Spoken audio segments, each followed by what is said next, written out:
enemy frame natin ngayon. Yun, mid-BB na rin siya. 71 degree yung ano niya, yung Si Tube. seat tube. 75 naman sa bed tube. Ayan. Tapos ang haba ng kanyang chainstay ay 13.1. 13.1. So, kung medyo nakagitna ka, mga nasa 13.5, mga ganun. Yung naglalaro.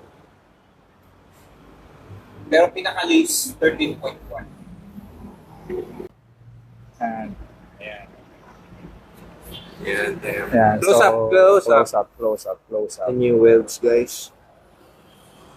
Ayan. So, 20.6 heat treated 4130 chromotic. Boom.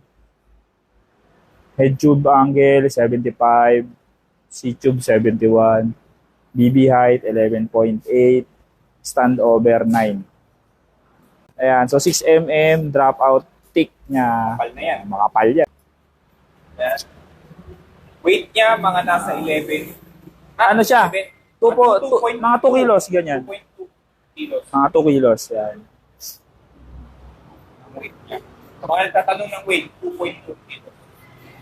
Ayan. Ayan na siya na, ayan, makapansin nyo, may gasset, taas baba, may emboss. Ayan, may logo ng Emboss logo. Iloko. Yan. Removable Kung mounts. gusto niya maglagay again ng gyro, Rotor, yan. Available siya. meron siyang lagayan din ng brake mount. Di pa kasama yung dito Brake mounts. Pero compatible siya.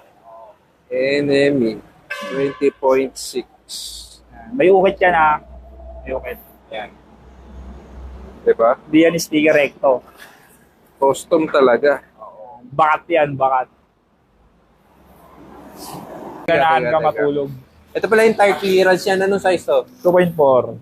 So, Yan, ito yung build 2.4, natin para din sa Luwag pa oh. mga mag-walk-in, gusto mag-try. Yan. Pwede mo ipan-trick yan pag pumunta ka rito. Huwag mo lang gagasigasan kasi considered as sold. So yan, nagbuo pala kami ng isa para makita yung tindig Ayan. nung bike. Ang nakakapit na dito, pala? Sonic.